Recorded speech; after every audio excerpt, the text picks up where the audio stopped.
Love how we feed y'all on our meetings. We have a lot of donations, and our board donates too. So yes, ma'am. Sandy in the back, and Jerry Hayden brought banana pudding tonight. So thank you for that. All of yes, very good dessert. So anytime you feel like cooking, you just bring it our way on Tuesdays. All right, here we go. We're going to listen for the updates. Thank you, Holly. Good evening. So I just want to go over some of the local ones here. I just had to jot them down real quick. I think Ms. Crystal was going to handle this, and she had something else come up. So I won't go over all the precinct chairs or the federal stuff, but locally, all of our district judges, Phil Grant, the 9th District Court, Jennifer Robin, 410th, Tracy Gilbert, 418th, Patty McGinnis, 435th, Judge Vince Santini, the 457th. None of them had opponents, so they were all elected again to office. Our DA, Brett Ligon, did not have an opponent either. He was reelected. Keith Stewart, County Court Law number 5, I believe is unopposed as well. B.D. Griffin, our county attorney, was reelected as well, did not have an opponent. We have a runoff in the sheriff's race between myself and Sheriff Grant Henderson. Our county tax assessor, Tammy McRae, was reelected to office as well without an opponent. Most people were largely unopposed this time around, so it was made it easy for those folks on this runoff, or for this election. Tammy McRae, Robert Walker, Precinct 1 Commissioner. Rich Weaver was defeated James Nowak in Precinct 3. Constable Philip Cash, my constable, did not have an opponent, along with any of our other constables, except for David Easton and Daniel Pena. And David Easton pulled off the win there in Precinct 2. We'll look forward to working with him in the constable's office after the November election and he gets sworn in. And Gwen Withrow was elected as a Republican Party County Chair. Congratulations, she's here tonight. All propositions in Montgomery County were voted on by a majority of yes, and we'll go forward to the convention. So we'll see where those wind up and go. I think that that's about all I have to share. There were a couple of federal ones that we have a small part as a county in electing. And of course, I think we all know our results for Donald Trump, Ted Cruz, all those people that we love in office, all our strong Republicans that are conservative that have an effect here in our county and visit us. If I can answer any questions that I might know, please ask, and I'll do the best I can.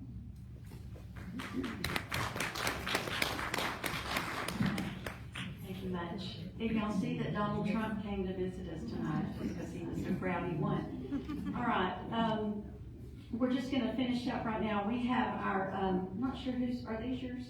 No? I'm going to try these. Oh, they were. All right, so now we're going to introduce our guest speaker. How many of you in here have never heard Judge Laird speak before? One. Okay, so everybody else in here, raise your hand, and let me see how many have already heard her, and you're back for more. That's how good she is. Okay, I'm excited. Let me just introduce her now. Judge Laird has presided over Montgomery County Court at Law number 2 since 2011 and was the presiding administrative judge for the county courts at law for 2015 and 16. County Court at Law number 2 was awarded Department of the Year in 2016, and Judge Laird was again recognized in 16 by the Texas Office of Court Administration in a statewide publication detailing best practices used by probate courts.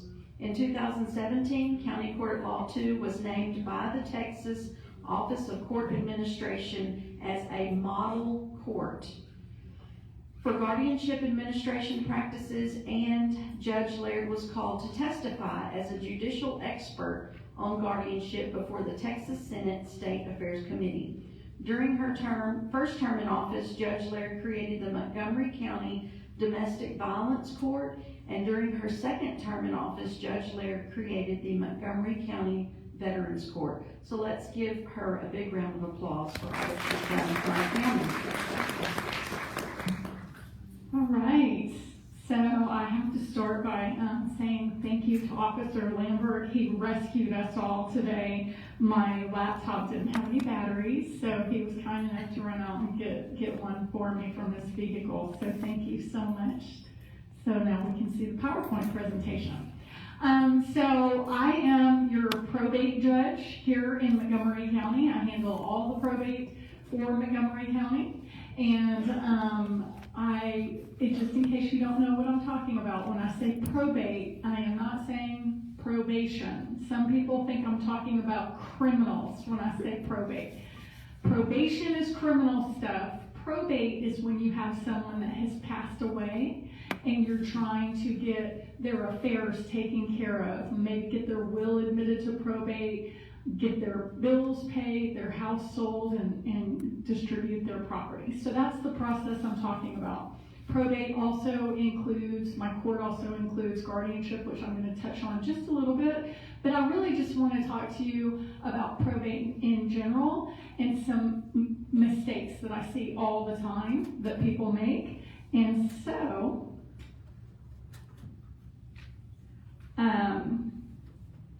the first mistake that I see people make is they don't have a plan. They haven't made any arrangements. And so that typically is, that'll start you off kind of on the wrong foot. And hey, it's understandable. Who wants to think about that, right? Doesn't make for a fun weekend or Friday afternoon worrying about, kind of the final days. But it's better to go ahead and get it taken care of. So the first thing you can do to take care of your probate situation is get a will. And I know a lot of people don't want to go and pay a whole bunch of money to a lawyer to get a will done. And Sherry, don't start throwing stuff at me when I tell them how to do a will without going to a lawyer. And so I'll give you my disclaimer right now. It's always better to go to a lawyer. They're professionals. They're not going to make the mistakes that we make as normal people. But if money is keeping you from going to a lawyer, there's still a way. There's still a couple of ways to get a will. What happens when you don't have a will? We go through something called an heirship application. And so the first thing that we have to do is determine who your heirs are. And in order to determine who your heirs are, the court has to actually, it's not enough that you have one lawyer at that point. The court has to appoint another lawyer. And that lawyer is an ad litem for your unknown heirs. Now, what is that ad litem going to do? Who does that lawyer represent? What are you talking about, Judge Laird? What are you talking about, my unknown heirs? These are like the children that you may have had when you were doing stuff that your wife didn't know that you were doing. And maybe we haven't mentioned that person before, and then all of a sudden, dun, dun, dun, there they are. We have interesting days in probate court. So that's what the unknown heirs lawyer does. They're out there looking for people that the family might not know about, or maybe they're the black sheep that we don't talk about. Or honestly, sometimes there may have been a baby that's been adopted out. And interestingly enough, in Texas, if you have a child that you put up for adoption, typically the orders don't reference your estate. So the rule of thumb is unless those orders say you're severing inheritance right, a person who's been adopted out still has a right to inherit from their biological parents. So sometimes the ad litem is going and finding someone that may not even realize they're adopted and letting them know, hey, you're adopted, your biological parent has passed away, and you have some inheritance. Needless to say, that costs a lot of money. It's going to cost your estate a lot of money. So the way we bypass all of that is we write a will, and so no one's digging into those awkward parts in your life that you might not want people to necessarily know about. So it's easier to have a will than you might think. There's something called a holographic will. So what is a holographic will? A holographic will, the only requirement really for it to be a holographic will is that it be entirely in your handwriting. And it has to be signed. That's it. People think there's some magic blessing that has to be put over a will, and that's not true. As long as the whole thing is in your handwriting and it's signed, it's as easy as that. An example that we learned about in law school of a holographic will, and it can be literally written on anything. You could write one down on the back of one of those paper plates, and it counts. We will admit it into probate. The example that we learned about in law school was a gentleman was a farmer, and he left in the morning to go tend his fields, and it was like a real farmer, big fields where they go out away from a farmhouse and they're gone all day. And something happened, and he ended up falling off his tractor, and the tractor ended up on top of him, and he knew he was going to pass, and he knew it, and so he pulled his pocket knife out of his pants pocket, and he scratched in the fender of his tractor all to my wife and X'd it. And they welded that fender, they welded it off the piece, and they admitted it into probate as a holographic will. So I kid you not when I say it can be written on anything as long as it's got your signature, it counts. And so there are some other things that you can do to help us with the holographic wills. So this isn't required, but it's recommended. The first thing we like you to do, is when there's a date on it, okay? Because if you date it and it starts with something like, I revoke all my prior wills, it tells me where in the line of wills that will is. Is it after the other wills or is it before? Also, when someone comes along to try and say, invalidate your will, contest your will because they want some of your stuff and they didn't get any in the will, one of the ways that you can test a will is to say when the person wrote the will, they didn't have a mental capacity to be able to write the will. When we have that date, what we can do is we can have people come testify. Hey, in March of 2024, how was Claudia doing? Oh, I remember she gave a speech about wills. She seemed like she was fine. Another thing you can do is go get my medical records from my primary care physician. March of 2024. Doesn't say anything in here about bad memory, dementia, anything like that. Or maybe it does, right? And so the date is very helpful. It also helps if you say you're revoking all prior wills. Because let me tell you, when we're in probate, there are all sorts of things that pop up that people say, oh, this was a will, and it may have just been like, oh, maybe one day I'll give you such and such. And so if you say you're revoking all prior wills, what it does is it tells us whatever anyone's bringing up, ignore it. We're not concerned with that document. What if it doesn't say that? If it doesn't say that, what we try and do is take the document that someone is saying is the other will, and then we take this document, thank you,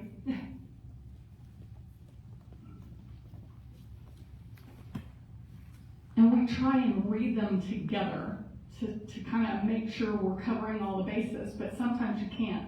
Like if it says I give my Corvette to Claudia, and it says I give my Corvette to Melissa, Melissa and I are going to have to fight over that Corvette, right? I mean, I don't know what we're going to do. Maybe she can have a tire and I can have a wheel or something like that. But anything that we can work out in the court, we work out to try and honor your wishes. Another thing you can do is put what's called a residuary clause in there. And that's a big term. I think I have an example I'm going to come to. Also, it helps if you say that you want who you want your executor to be. The executor is the person that does the stuff. They're the person that gets the keys to your house and they can get in your bank account and get the keys to your car and all that stuff. So the executor is going to do all the work. It helps if you tell us who do you want that executor to be. Sometimes your beneficiaries in the will tell us who they want it to be if there's not one listed in there. Sometimes I'll just have to appoint a lawyer. Again, it's spending more of your money when I have to do it that way. If you say, I want the executor to act independent, so there's two ways you can have an estate in probate. Independent and dependent. Independent means they're going to come in, they're going to have one day in court, they're going to prove up that will, I'm going to say that's the will, go forward and sin no more. Like, I don't want to see you again. Thank goodness that's how most of the cases work. Some of them are dependent. That means every single thing that that executor wants to do, if they want to pay a bill, if they want to sell your house, if they want to distribute your funds, they have to come back every time and ask permission. Is this okay? Is this okay? Is this okay? You're going to notice a common thread here. What is that going to cost? More money out of your estate, right? Because the lawyer's going to have to come back and do that over and over again. And then without bond. So who here can tell me in one or two words what bond is? There we go, insurance.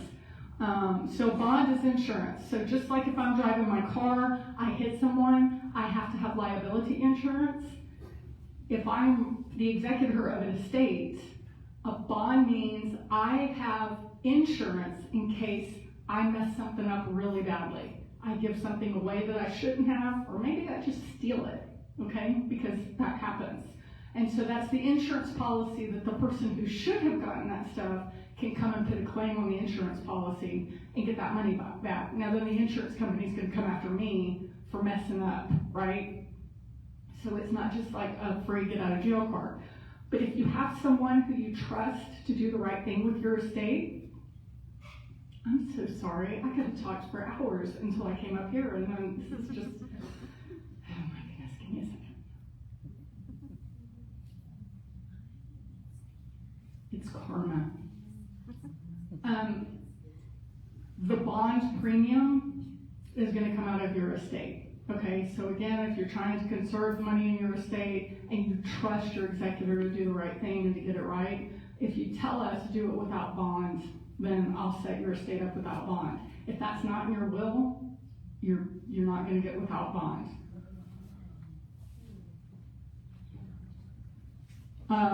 And then that's the name the administrator is where you tell us who you want to run your estate.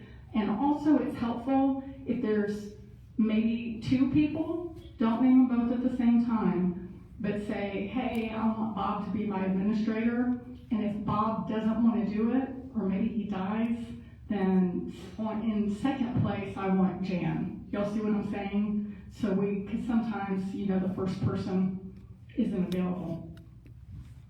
All right, here's the residuary clause. This is the other thing I was talking about. Okay, residuary clause this is just a fancy lawyer term, but y'all are all gonna get this. So when you have your will, sometimes people have easy wills. Give it all to my wife, give it all to my husband. That's great. You don't need a residuary clause there. But if you have a situation where you're like, oh, I want my china to go to my grandkids, and I want my jewelry to go to this daughter, and I want my guns to go to this son, right? Or I want my Corvette to go to Melissa, right? What if you sell the Corvette, or maybe you have the Corvette, and say you go buy a minivan too, and you didn't mention the minivan in the will because you had already written your will before you bought the minivan, or you bought a new house, or you didn't mention some of your other stuff, like just your clothes and your furniture. That's the residuary. It's all the other stuff that you didn't mention, right? And so at the end of your will, if you put a residuary clause, which is something very simple, like I give the residuary of my estate to John Doe. I give the remainder of my estate to John Doe. Or the easiest one, I give the rest of my estate to John Doe. Or just I give the rest of my stuff to John Doe. What that does is if you've missed something in there, it tells us here's who all this goes to, okay? You could say, I give the rest of my stuff to be split equally between all my kids. You see what I'm saying? It can say whatever you want it to say. If it doesn't say that, and you didn't address everything in your will, we're going to have to go and do that whole heirship thing with the ad litem and figure out who your heirs are, just for the one thing that you didn't put in the will. Does that make sense? Good. I think y'all are getting it. I'm seeing people nodding, so that's good. I'm going the wrong way now. No, I'm looking on the wrong way. Yes, ma'am?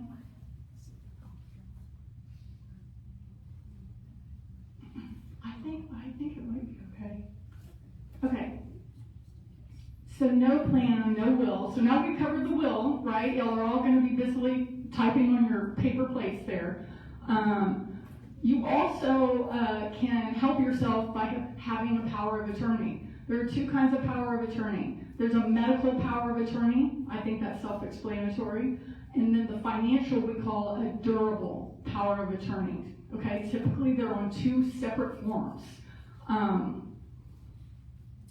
When you do a power of attorney, especially your financial power of attorney, you can do that one of two ways.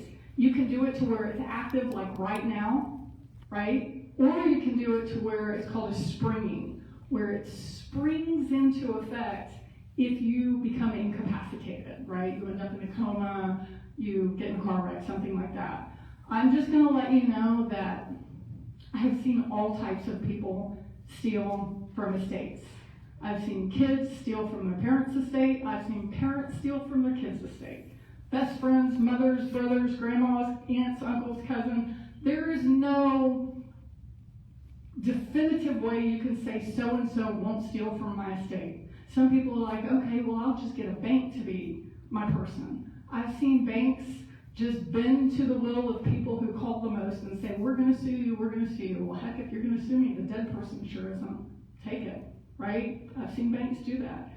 So there's no good news there, right? But when you do powers of attorney, it's good to have them, because if you do end up in a situation that might put you under guardianship, back in front of the court with me saying, okay, so-and-so's in charge of you now, if you have a power of attorney, a lot of times you can avoid that, because you've already said who you want and what powers that you want them to have. Now, powers of attorney are for when you're alive.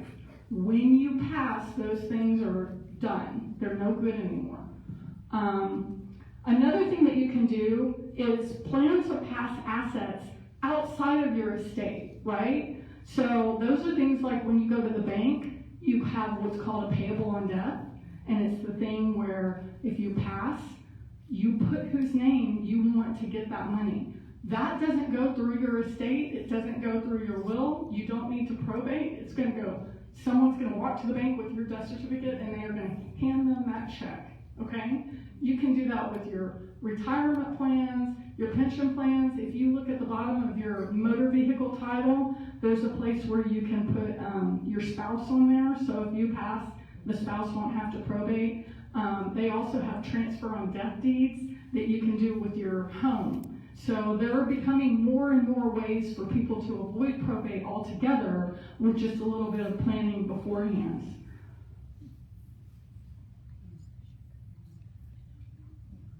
Okay, here's another mistake that people make, and I see this often because of the mass flight we have into our wonderful God's country that makes us all so nervous. And people think that just because they've moved to a different state, that they have to get a different will. Oh, like my will's, I don't know why I'm thinking California. My will's a California will, it's not good in Texas. That's not true. A California will is good in Texas. What we do is we just look to California law, and if it was put together in compliance with California law, then we're good. If it's not in compliance with California law, but it's in compliance for some reason with Texas law, we're still good. I have never, that I can remember in the 14 years I've been probate judge, had a problem admitting a foreign will. And we have admitted Spanish written wills from Mexico. So really foreign. That's not a problem. I see people going and redoing their whole estate plan because they've changed states, and you don't have to do that. You might want to do it if, your will is just kind of old, but you don't have to. Here's another mistake. Lost or destroyed paperwork.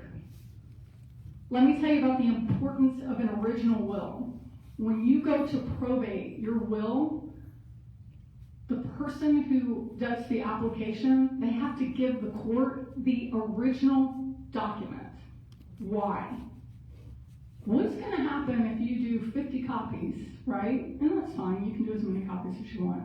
And someone comes to me, and then someone goes to Galveston County, and then someone goes to Walker County, and they've just got your will admitted all over the place. right? And there's some executor here and some executor, that's gonna be a hot mess. And so the way we kind of make sure that that doesn't happen is if there's one original and we admit it, it's only gonna be admitted in one place, okay? And that's how we kind of keep that from happening. You can admit a copy of a will. It just, there are more protocols to go through. There's got to be testimony about what happened to the original, and people have to get notified so they can come in and say, no, mama tore up that will, that's why they don't have the original, okay? So we want to keep the document in a safe place. You can deposit that document with the county clerk. There's a fee involved. I think it's $13. It's nominal, whatever it is. And the county clerk will keep that document until someone comes and says, I want to probate that document. And even if they don't know that the county clerk has it, if they file an application that says, look, we're having to probate a copy because we don't know what happened to the original, they'll actually automatically go look in their will vault to see, well, maybe they couldn't find it because we have the original, right? So there's kind of a stopgap there. And so that's one very safe place where you can keep your will. Now, if you move to another county, that's going to be a different situation. Safe deposit boxes are always good. There's a way that someone can come to the probate court and say, hey, Melissa had a safe deposit box. We just want to take a look in the box. We're not going to take anything out of it. We just want to go in and look and see if there's a will in there. So that's how we handle that. Some of the dangers of the location, this one I want to talk to you first because I tend to forget. Okay, I'm going to do this message. Okay, hopefully that makes it better. I see over and over and over again, people will leave their original will with their attorney, right? And you tell the family, everyone knows so-and-so's been Cheryl's been my attorney for years. Everyone knows, right? She's got the will. What do you think happens when the attorney dies before the person dies? Do you think someone goes in the attorney's office and gets all these wills and go, oh, look, here's the original of all these wills. We need to save these and find all these people? They are gone. I think every time we've had a lawyer that had the original will that passed away, it could never get located. So that's one thing to think about.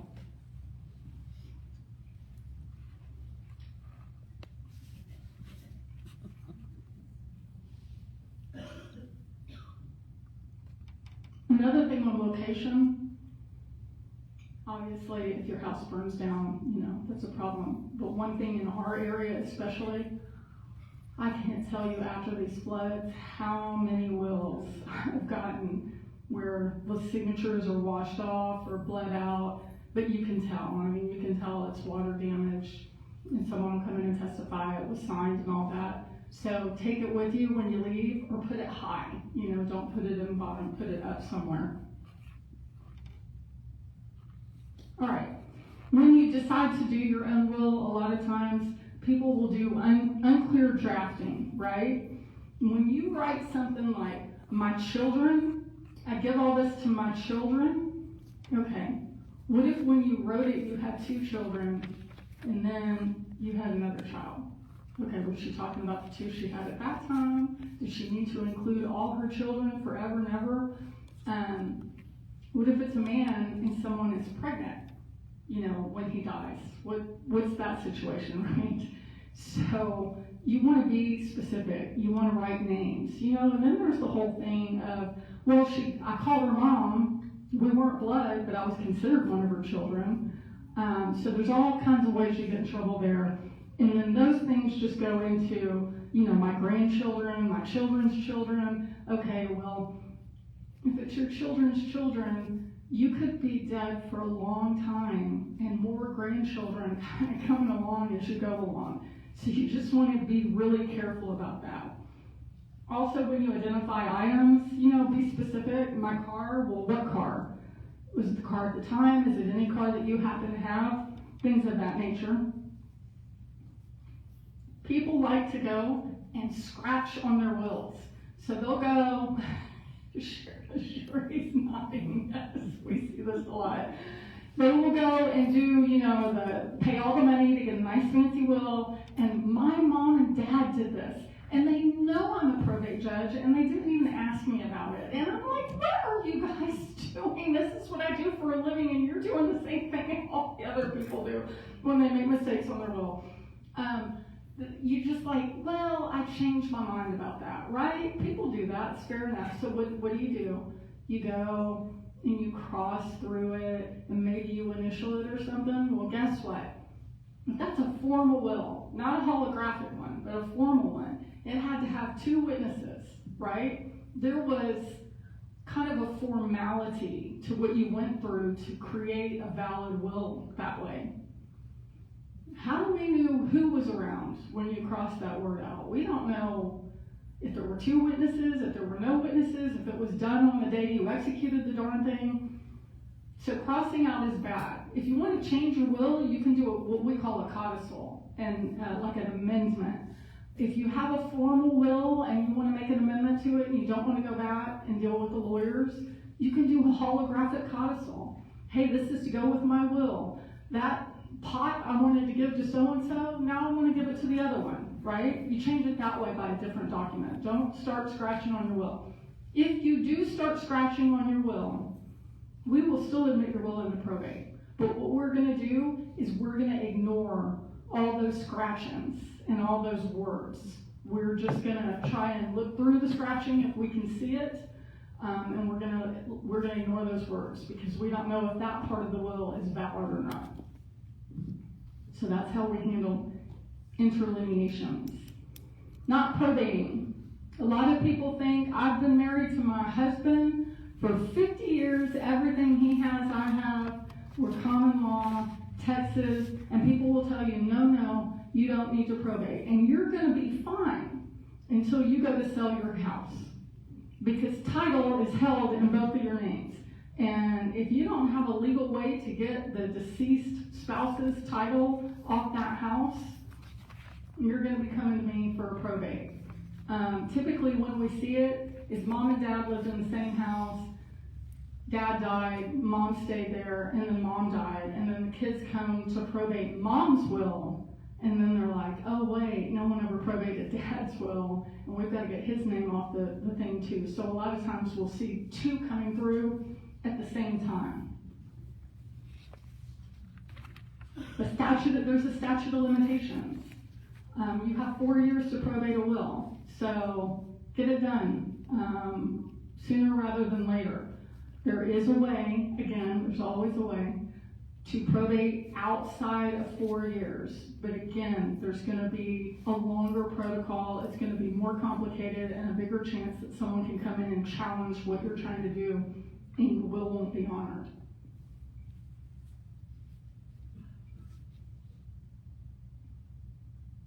All right, internet forms. If Melissa goes and prints out a form off the internet, or she goes to Office Depot and gets one of those little will packages, and it's typed up real pretty, and then she hand writes and fills in the blanks. Is that a holographic will? Because it's not all in your handwriting, right? And so people go and get those forms, and they're not done procedurally by the formal will executions, and so the wills aren't valid. Now, if you do it with 2 witnesses, the will be valid, but it's not usual that's the case. Also, you're on the internet, which is the international network. You don't know if that form is going to be good for Texas. They did just publish within the past few years a form that is statutorily accepted by the Supreme Court of Texas.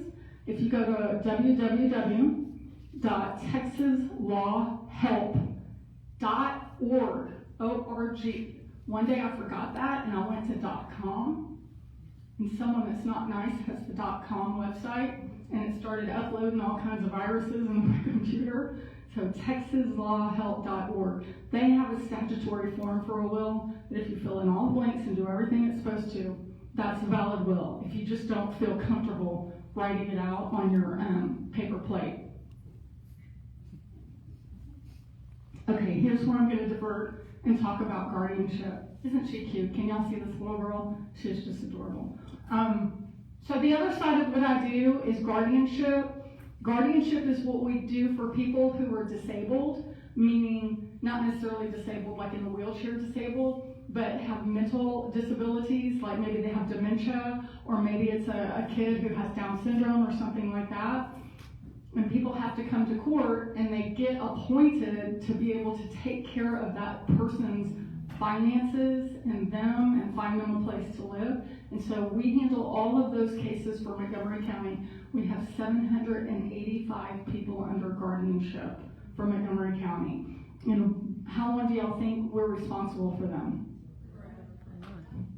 Forever. So our cases aren't like a criminal case where they go, they finish their probation, or they finish their jail time, or you get your verdict and they go away. The people that are under guardianship in my court, they will outlive me being a judge. They're going to outlive several judges probably, right? And so one of the things we do to try and protect them, try and help them, is we send visitors just to go check on them and make sure they're okay, kind of like if you had a parent in a nursing facility. You go check on them, right? Go say hi, make sure they look like they're clean, they're happy, they're well-fed, nourished. So we train people to go in and do court visits, and they're very nice people, and everything is normally okay. That's good. That's what we want to see. We're looking for the needle in the haystack the one time that it's not going to be good. And we would love to have anyone and everyone to come be a court visitor for the court. So that is my shameful commercial for you. We're almost at the end. This is for probate court number 1. Probate court number 1 is new. I don't know if you're sitting here going, I've never heard of probate court number 1, and I go to all these meetings, and I've never, what are you talking about? I've heard county court of law, I've heard of the JP, I've heard of the district court, I've heard of the appellate court, I've heard of the Supreme Court. What are you talking about probate court number 1? Probate court number 1 is new. I am old, my court is new. We were county court at law number 2 until October 1st of last year. And then Brandon Creighton and Will Metcalf helped us get some statutes put through that took county court at law 2 away and gave us the statutory probate court. This is the swearing in ceremony where I got blessed and everyone said, go forward, you can be the judge of the new court. And what it does is it means that court is specialized for only probate. The court has to have a court visitor program to go visit these people. So if some other judge comes behind me and gets elected later, they can't say, forget about this court visitor program. Statutorily, we have to have it. It's also incentivized, so our county will now get more tax money back from Austin. So we'll have more money coming in as revenues to run our courts. So that's another benefit we have. So here's what I'm going to do.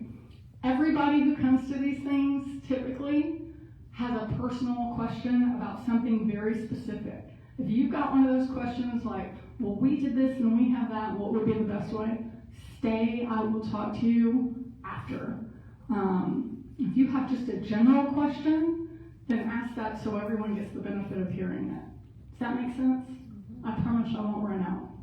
Because a lot of people have a personal question and they want to ask it, and that way you don't have to share with everybody, and then everyone doesn't have to hear the whole thing. Okay. Yes, ma'am. So what's the requirement to be a guardianship court visitor? The main requirement is that you be kind of a responsible adult, no criminal history. We do check the criminal history, and then you have to go through a training with our court. I mean, it's like maybe an hour.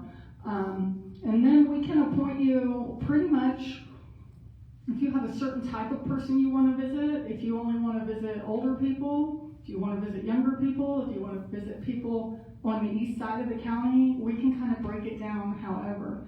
You can do 1 visit, you can do 100 visits. So if you just want to do some volunteer activity, it's a pretty easy peasy way to do that, but it's also a very important thing that needs to be done. We don't have a lot of people doing it right now, and we really need court visitors. Is there a website or something that you Mm-hmm. can sign up? Yeah, so my website has a guardianship. If you go to probate court number 1, there's a guardianship spot on the website, and it's got an application that you can fill out and send in. So we would love to have you. I saw. Yes, ma'am. Do you know of any resources for, transferring assets out of your estate? Like what you can and can't transfer, what the process is, that kind of thing? So, if you go to Texas, that same texaslawhelp.org, they've got a lot of forms on there for a lot of different stuff, like the transfer on death deed. They've got a form for that. Be careful, because if you have a mortgage on your house, they get a little finicky if they start seeing you put deeds in there. So caution there. If you're looking for forms and you know specifically what you want, I would start there. If you don't know what specifically you want, honestly, I would just Google ways to avoid probate and put Texas, and it will probably give you a whole bunch of different ideas that you can find there. Yes, ma'am. Do you have to have a durable power of attorney, a durable power of attorney and a medical power of attorney separate? They're two separate documents. So if you want someone to be able to make medical decisions for you, you have to have a medical. If you want them to make financial decisions for you, Okay. you have to have a durable. Okay. I think maybe one time, Mr. Bell, have you seen them combined into one document before? I think maybe one time I saw a real blanky document, and it almost made me not want to trust it because it wasn't like the standard. Okay. But yeah, they're two separate documents. Yes, ma'am. Do you suggest having a living will, and how does that work with the other documents? So, when you say living will, I think what you're talking about is a trust. And a trust is a real specific thing that you would need to have a reason for. And normally it has to do with, having a lot of money. I have a friend who's fairly wealthy, and they have a trust. You learn about different things with different friends. But so when people who have a lot of money die, and they have massive amount of taxes, right? And so the taxes are basically going to eat up the whole estate. And so this trust holds a life insurance policy. And so the income for the life insurance policy will then pass through trust to pay the taxes, so then the estate will pass to the beneficiaries. So stuff like that is like more when you're going to do that. I have a trust because I was late in life when I had kids. So my daughter's 9, and I just don't want her, if I pass away, to inherit, my county benefits and all that stuff. It's not a lot, but it's too much for an 18-year-old kid, and so I have a trust that it all goes into until she gets a little older. Now, the person that's the trustee will be able to use it to send her to college, do stuff, take care of her, but it's just to avoid her having kind of a windfall of money when she's not going to be ready to take care of it properly. Yes, ma'am. I was just gonna say for everybody in the room, if you have kids going to college, to have that medical power of attorney in place as well. It's not just for senior citizens, because once they're 18, you lose all rights to them, That's good. HIPAA and everything, so you need to have those in place as well. Yeah. One thing I will tell you about a power of attorney, so here's the thing. If I keep going to Melissa, I always like to keep on Melissa. She puts up with it well, she puts up with me.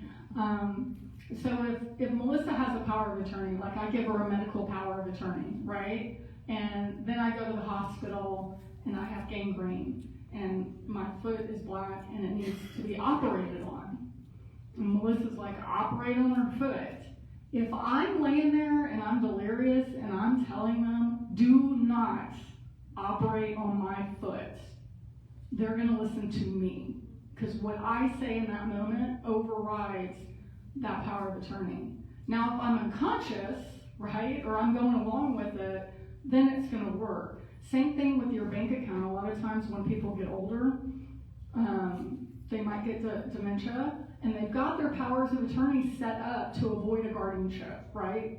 They did great. But then they're still with it enough that they want to do stuff with their bank account.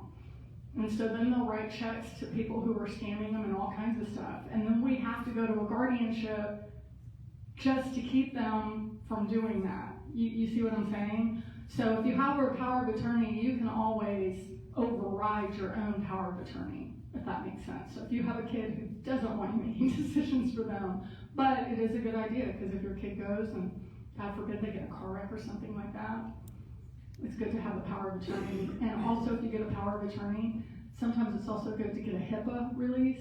There should be one of those on that Texas Law Help, because sometimes hospitals do silly things like, well, we see you have a power of attorney to make medical decisions, but we can't give you any of the information you need to make the medical decision because you don't have a HIPAA release. So those are always good too, to sign a HIPAA release, and there are forms for that on the internet you can find. That's good to know. Yes, yes? Okay, thank you. It was nice to see you guys. I always like coming to East County. Y'all feed me well. I think we are getting a good reputation for feeding people. I just want to make a disclaimer on that arm that y'all saw, the holly on there, not me. That was spelled I-E, I'm with a Y, so that's trying to clear that up. All right, so it's time for our door prize, so you guys get out your red tickets, and we're going to have Miss Laura is going to come help with the door prize. Yeah, okay. Yes. And Roberta found this adorable door prize. This is our mascot. This is our girl-looking Republican bunny. Not bunny, elephant. And it's for Easter. So cute. That was fun. That was your ticket. Yeah, but yeah. That's always win. All right, you're gonna draw. Isn't it the last? 117-092. Mary Mayor, no. 117092. Oh, it's Mary Jane. Miss Mary Jane. Perfect. You know what Mary Jane does? She loves to go shopping at the dollar store, and she buys the best. So let's give her a round of applause for all these cute decorations. She does this, and so well deserved, very well deserved for her to get that door prize. All right, then the last thing here, just be sure to check the website that we have, the mcrw.org.com. I'm stuck on the word. Yes, thank you. And then if you turn to a couple of pages back, or the next page in your handout, if you picked up an agenda, we do have the calendar there. So it lists all the dates for our upcoming meetings on the 2nd, and then reminders that, Roberta, can you come up and tell us what we have confirmed for our summertime field trips that we're starting? In June, our field trips start, and so she got some confirmations on that. In June, I don't have the details for it all. We have the dates and the times booked. In June, we're going to tour the Santa Cena River Authority. They're going to take us on a tour of the dam area, and then they'll take us to their facility to tour as well. And the dates on the calendar, it's going to be still the second Tuesday of the month, just like our meetings. And it's 9:30 in the morning for that one. It's going to be hot in June, so dress comfortable. And then in July, the second Tuesday, we're going to go to the district attorney's office and tour with Brett Lagan. Sounds fun. All right, and then the last thing we just want to remind you of is on that next page. At the bottom, we have some 2024, the election dates that are upcoming. That would be on Tuesday, May 28th, will be our primary runoff election. And then we just have a list of the last days to register to vote, first day of early voting, appearance, and so on that. And again, if you ever want to volunteer, we're in need of volunteers for the election. If you want to work early voting, or we have Miss Connie Curry, you are an IT, or you're one of the techs for the Montgomery County elections. And so you could just see Miss Connie, and she can lead you in the right direction. If you want a clerk, or if you want to be a poll watcher, there's a lot of jobs that need to be filled. So we'd love to have y'all help us out in that area. And I don't think we have anything else. I think we've covered it all. We're gonna have kind of an early night, well, sort of. We try to get out of here the latest 8 o'clock. So does anybody have any questions about something upcoming, or just wanna make a comment, or, make us waste some more time? Okay, all right, we're gonna go ahead and pray then. If y'all would just stay in your seats or stand, either one. Father, we thank you for this night. Thank you for, God, just all that we've learned tonight. God, let us put it into practice. God, thank you that we will leave this place knowing more and being better prepared, God, for our futures and for our children's futures. So we thank you for what you've started here. Thank you for what you're going to do in the upcoming elections, God. We just pray your plans and your purposes over those. And we just love you for it. In Jesus' name, amen.